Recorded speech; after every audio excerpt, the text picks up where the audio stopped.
Welcome to Fantasy of Collectors. This is your boy Sid, and today we have iPad Pro 2020 for a quick unboxing and my review. I ordered it a week after its release on 7th of April, and this is a 11-inch 256 GB Wi-Fi plus cellular model. Before this, I had an iPad Pro first generation 12.9-inch 256 GB Wi-Fi plus cellular, and that iPad was showing its age in terms of battery and certain apps which I use for school and work simultaneously. So I decided to go with the latest one. So here in the box, it's classic Apple packaging. We have a charger, iPad charger, and a charging cable. And one of the things you will notice here is that Apple has moved on from Type C to Type C, and there is no Lightning to Type C. And that's kind of neat because this does provide a lot more options when it comes to connecting accessories with the Type C port, and it's a lot easier because you can find that as a normal port nowadays in most of the laptops and stuff. You don't have to go and look for some proprietary cable, and it does provide a lot faster data transfer rate, and we can even connect a monitor via Type C. I do like how it feels in the hand, like the compact size of it, and like borderless design which Apple has for this one as compared to my older iPad Pro 12.9-inch. At the bottom we have the two speakers and the Type C port, and then on the top we have the power on and off button, and at the back there are connectors for Apple keyboard. Those are the magnetic clip adapters, connectors on this one. They are kind of neat. I like it. I mean, even the first generation of iPad Pro had it. And so I'm gonna go through the process of setting it up.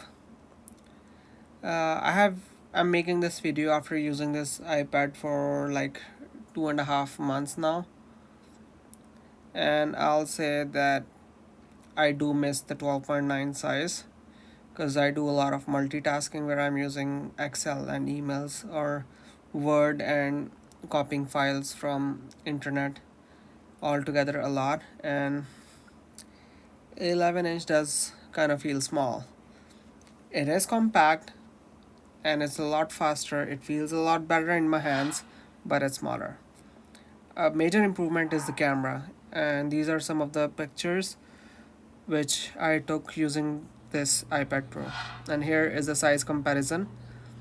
You can see iPad mini, iPad Air, just an iPad, my older iPad Pro 12.9-inch, and then the second one from the left is iPad Pro 11-inch. You can see how they differ. The rightmost iPad is the iPad mini. It's the third generation I have, and then the next one is the iPad Air 2, and the one after that is just the iPad 2017 model. All those are 9.7, and the 7-inch 12.9 for iPad Pro first gen, and 11-inch for this iPad Pro. There is not much size difference when you look at the 9.7-inch and the 11-inch iPads. I mean, given because the 11-inch iPad Pro has no border or the home button, that's why you get more screen area to work around. And the screen is also a lot brighter as compared to the iPad 2017 or iPad mini 3rd generation, or even the iPad Pro 12.9. As you can see, it's a lot smoother. Well, that's because of the A12Z Bionic chip which Apple has under the hood of iPad Pro 2020, and it has a neural engine and embedded M12 coprocessor. And another cool thing is that this iPad has a LiDAR scanner, which is first when it comes to iPad Pros. Overall, it's an amazing product, I'll say.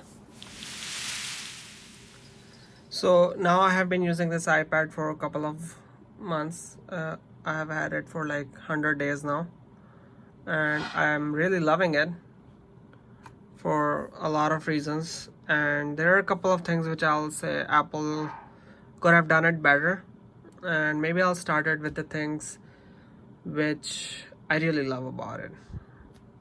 So first of all, like, I do think that this size is really handy, and it kind of does the work. In I have been using it a lot more now since I have it, and I have used my iPhone and my PC a lot less. I do most of my work and my school stuff from this iPad.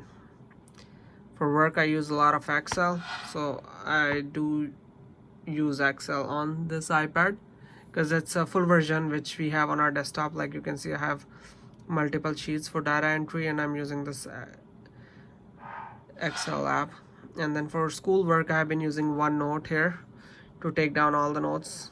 It's nice because of the Apple Pencil. I've used the Apple Pencil to take down all the notes. It's really smooth the way it works. Like, and another thing is, like, with the second generation of Apple Pencil, you can just tap here kinda and switch between eraser and your pen, so I like it. In the beginning I kind of used Notability a lot to take down notes, but then from this semester onwards I switched to using OneNote because Notability does not have a Windows app yet, so I had to go with the note taking app which was available on my Windows PC as well. So another thing is like how it comes here for charging, and it does not fall. It just magnetically clips here, and you don't have to worry about losing it. Like, you see how awkward this thing was with my first generation iPad. Like, it's like to insert it for charging, and then I was always afraid of like breaking it. It was a very delicate setup. And then this metallic cap also, this magnetic thing, I was afraid of losing this thing as well all the time. And now here I don't have to worry about losing the back charging cap, or I don't have to insert my pencil in awkward positions on the iPad for some quick juice. And I do not like that how Apple has given such a nice back camera to it, and you cannot take portrait pictures using the back camera of iPad. That's one of the bummers on the iPad Pro. I'm pretty sure this camera is better than my iPhone XS Max's back camera, and I cannot take portrait from it. I mean, there are portrait pictures with the front camera, but I mean, that's a front camera, right? You want to take some nice pictures with the back camera as well. So Apple's gotta fix that with the next generation of iPad Pro. 12Z Bionic processor is really good. Like, this video you guys are watching, I'm editing on the iPad, and I'm uploading it from the iPad as well.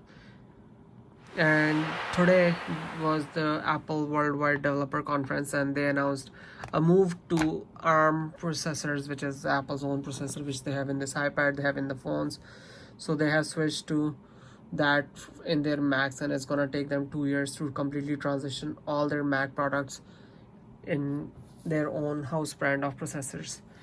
And one of the funny and the cool thing was, they on the stage, the demo they gave, it was a Mac which was running on the same processor which this iPad Pro has, A12Z Bionic, and they were running desktop class, Final Cut Pro, Adobe Photoshop, not the Premiere. They didn't show the Premiere, but they said they are working with the Adobe team, and they are gonna get Creative Cloud, all the apps for Mac right away when their Apple's own processor A series launches for the MacBook. They'll have that and all the other apps launching together for Mac OS.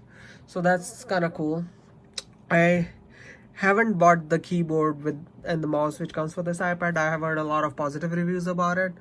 It's just too much money, like spending $450 on the keyboard and mouse for this iPad Pro. I don't think that's something which I want to do.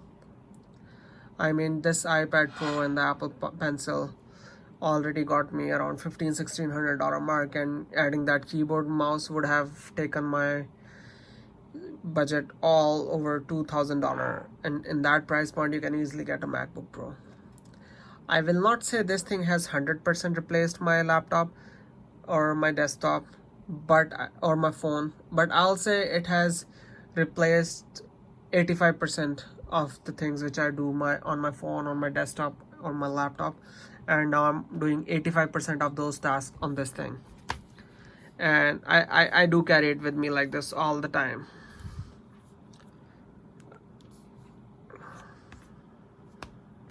Charging is also really good. It holds charge for around 9-10 hours. I have done a continuous video marathon on this with the Bluetooth headphones connected to it, and it did last me over 9 hours. It didn't die. It was about to die.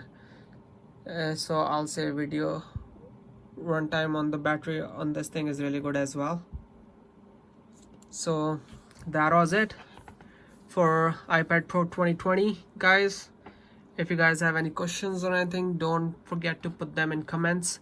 And if you really liked it and found this video helpful, don't forget to hit like, share, and subscribe. And until our next video, thanks for watching.